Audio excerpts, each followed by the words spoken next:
بعد فاعوذ باللہ من الشیطان الرجیم بسم اللہ الرحمن الرحیم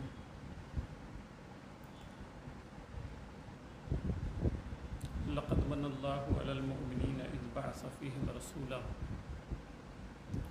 وفی مقام آخر اہدنا الصراط المستقیم آمنت باللہ صدق اللہ المولانا العظیم وصدق رسولہ النبی الکریم ونحن علی ذلک لمن الشاہدین والشاکرین والحمد للہ رب العالمین۔ میں نے پچھلے جمعہ کو باتیں سمجھائی تھی، اسی کے آگے تھوڑی سی باتیں عرض کروں کہ آپ دیکھیں کہ اس شہادت کا جتنا تذکرہ ہے بہت سارے شہداء ہیں، مگر امام حسین رضی اللہ تعالیٰ عنہ کی شہادت کی جو شہرت ہے وہ اتنا کسی اور کی بھی نہیں ہے۔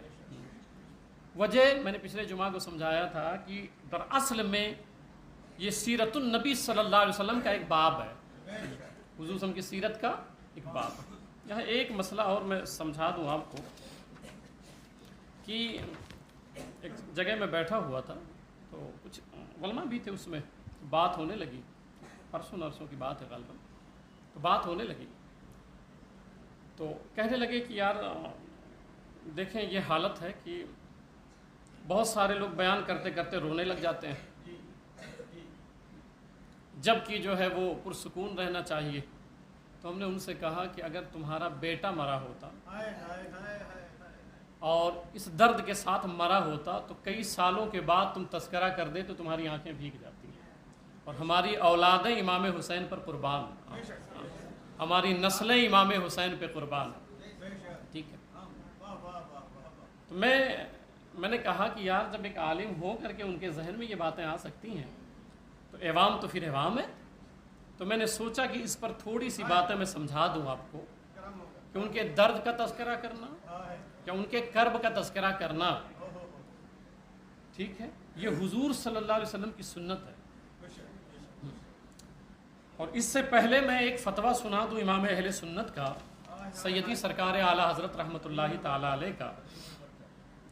امام اہل سنت فتاوی رضویہ شریف میں فرماتے ہیں کہ کون سا سنی ہوگا جسے واقعہ کربلا کا غم نہیں۔ یہ امام اہل سنت کو سنا رہا ہوں میں آپ کو، کہتے ہیں کون سا ایسا سنی ہوگا جسے واقعہ کربلا کا غم نہیں، یا اس کی یاد سے اس کا دل محزون اور آنکھ پرنم نہیں۔ یہ اعلیٰ حضرت کا فتویٰ ہے۔ ہاں مگر آگے لکھتے فرماتے ہیں ہاں مصائب میں ہم کو صبر کا حکم فرمایا ہے، جزا فضا کو شریعت منع کرتی ہے۔ اور جسے لفظ دیکھیں امام اہل سنت اعلیٰ حضرت ہیں، اعلیٰ حضرت ہیں۔ میں اکثر کہا کرتا ہوں یہ جملہ کہ اعلیٰ حضرت کو پڑھنے کے لیے کم سے کم حضرت ہونا ضروری ہے، کم سے کم حضرت ہونا ضروری ہے۔ امام اہل سنت فرماتے ہیں کہ اور جسے واقعی دل میں غم نہ ہو، لفظ سنیے گا امام اہل سنت کا، اور جسے واقعی دل میں غم نہ ہو اسے جھوٹا اظہار غم ریا ہے۔ جس کے دل میں واقعی غم نہ ہو تو وہ جھوٹا کرے، یہ ریا ہے، دکھاوا ہے۔ اور سنیں، اور قصدن غم آوری و غم پروری خلاف رضا ہے، ٹھیک ہے، قصدن، ٹھیک ہے، جسے اس کا غم نہ ہو، واقعہ کربلا کا، امام پاک کا، امام اہل سنت فرماتے ہیں کہ جسے اس کا غم نہ ہو اسے بے غم نہ رہنا چاہیے۔ جسے اس واقعے کا غم نہ ہو اسے بغیر غم کا نہ رہنا چاہیے، بلکہ لفظ سنیں، اسی لیے ہم ان کو اعلیٰ حضرت کہتے ہیں۔ جو ان سے جدا ہوتا ہے، آپ دیکھیں ان کی تعلیمات سے جو ہٹتا ہے وہ تو رافضی ہو جاتا ہے، خارجی ہو جاتا ہے، ناسبی ہو جاتا ہے، کچھ بھی کہیں نہ کہیں گر پڑتا ہے وہ۔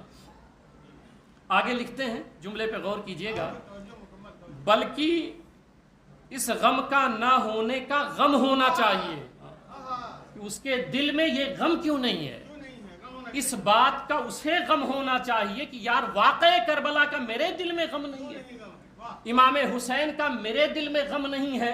تو اگر غم نہیں ہے تو اسے اس بات کا غم ہونا چاہیے کہ میرے دل میں غم کیوں نہیں ہے۔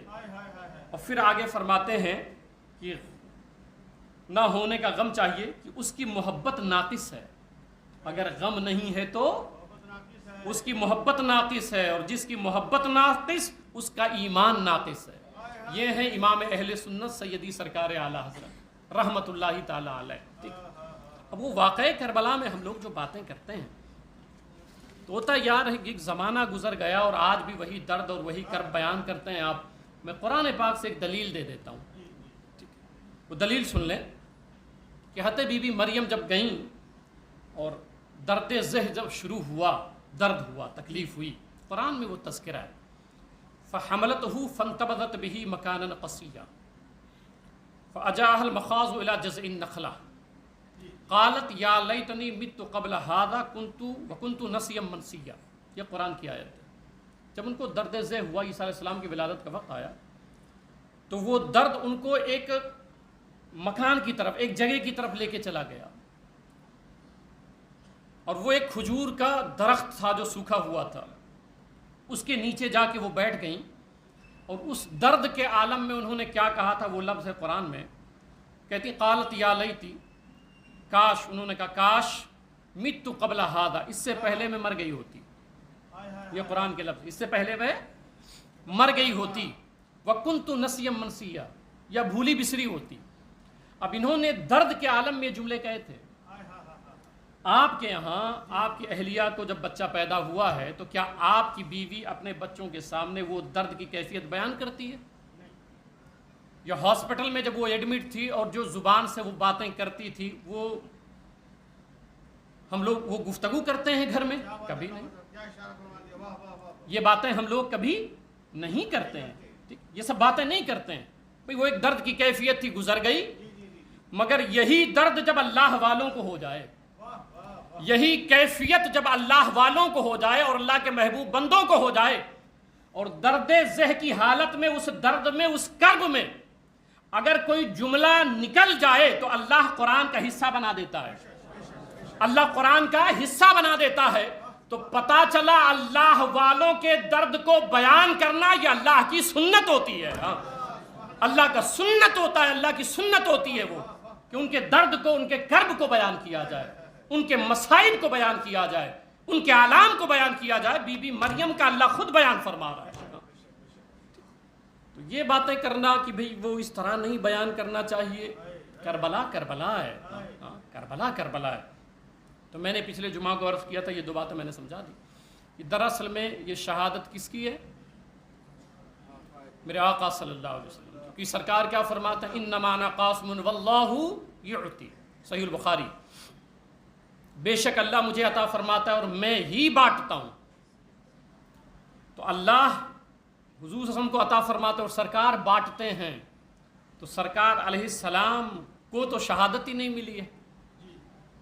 اب اگر ہم گئے اور کہا سرکار شہادت کی نعمت ہمیں دے دیں، تو حضور صلی اللہ علیہ وسلم کو تو خود بھی شہادت نہیں ملی ہے۔ تو اس لیے میں نے بتایا کہ حسنین کریمین کی جو شہادت ہے وہ حضور صلی اللہ علیہ وسلم کی شہادت ہے۔ اب اس کو سمجھیں کہ حضور صلی اللہ علیہ وسلم کیوں شہید نہیں ہوئے؟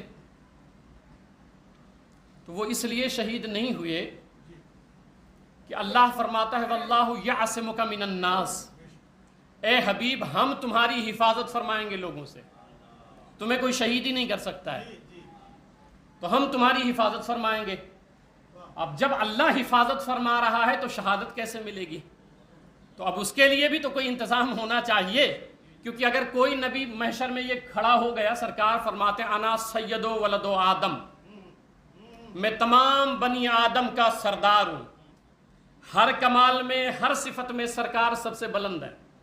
تو جس کو شہادت ملی ہے کل وہ کہہ دے کہ حضور آپ کو تو شہادت نہیں ملی، تو اس صفت میں تو میں بلند ہو گیا، تو شہادت ملنی بھی ضروری تھی سرکار علیہ السلام کو۔ پھر میں نے پچھلے جمعہ کو سمجھایا تھا، پھر دوہرا دیتا ہوں کہ اگر کوئی کھڑے ہو کے پانی پیے تو ثواب نہیں ہے، بیٹھ کر پیا تو ثواب بھی ہے۔ کیوں؟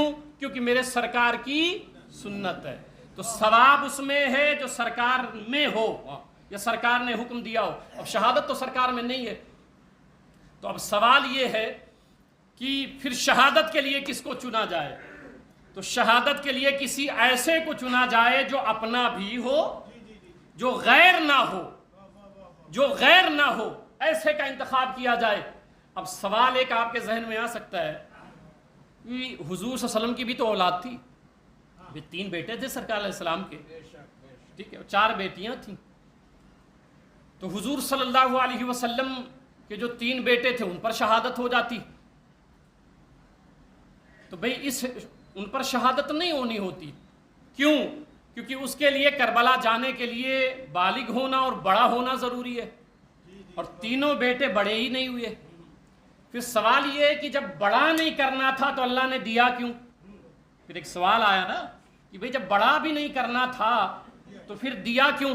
دیا اس لیے کہ حضرت ابراہیم علیہ السلام کھڑے ہو جاتے اور کہتے کہ میں نبی رسول ہوں تو میرے پاس اولاد تھی، آپ کے پاس تو بیٹے ہی نہیں تھے، تو اللہ نے دے دیا، فرمایا کہ نہیں میرے محبوب کے پاس بھی بیٹے ہیں، میرے محبوب کے پاس بھی بیٹیاں ہیں۔ پھر سوال یہ ہے کہ پھر وہ بڑے کیوں نہیں ہوئے؟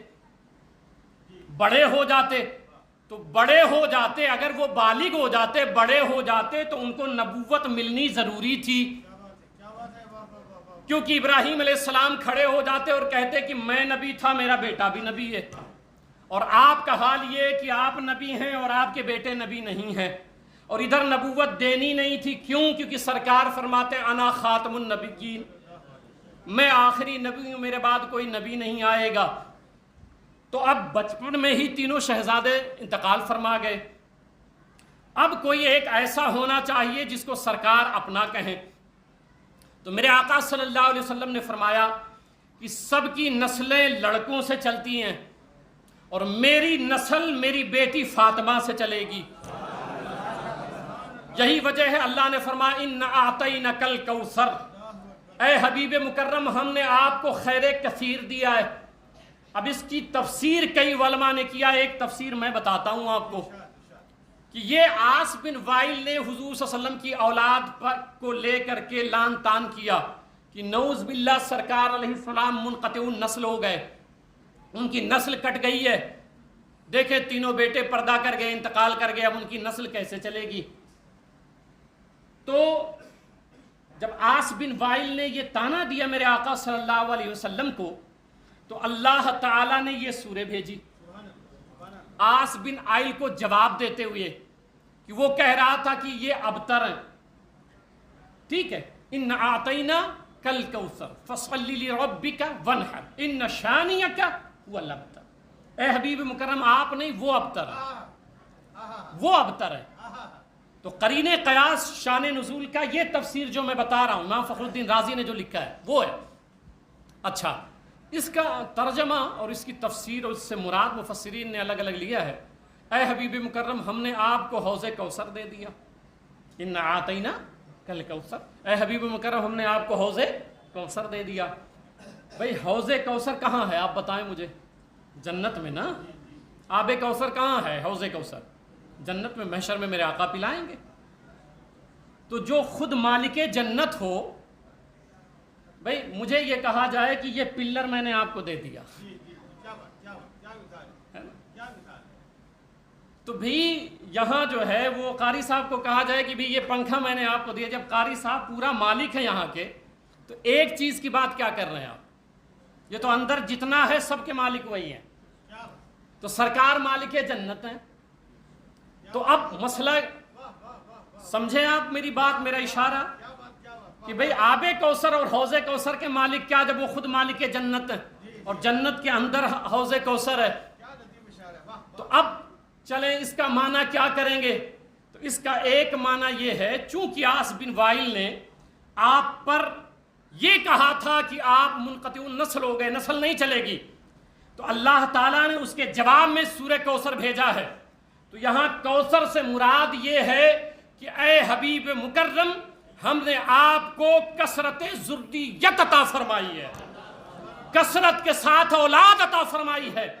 اب میں سمجھانا چاہتا ہوں اے مصطفیٰ کریم، اے حبیب مکرم، ہم نے آپ کو سیدہ فاطمہ عطا فرما دیا ہے، فاطمہ دے دیا ہے، کیونکہ سرکار نے فرمایا سب کی نسل اپنے لڑکوں سے چلتی ہے، میری نسل میری بیٹی فاطمہ سے چلے گی، تو اے حبیب ہم نے تمہیں سیدہ دے دیا ہے، فاطمہ دے دیا ہے۔ اب جب شہزادے پیدا ہوئے، 2 منٹ میں سماعت کر لیں چونکہ اتنا وقت نہیں ہے.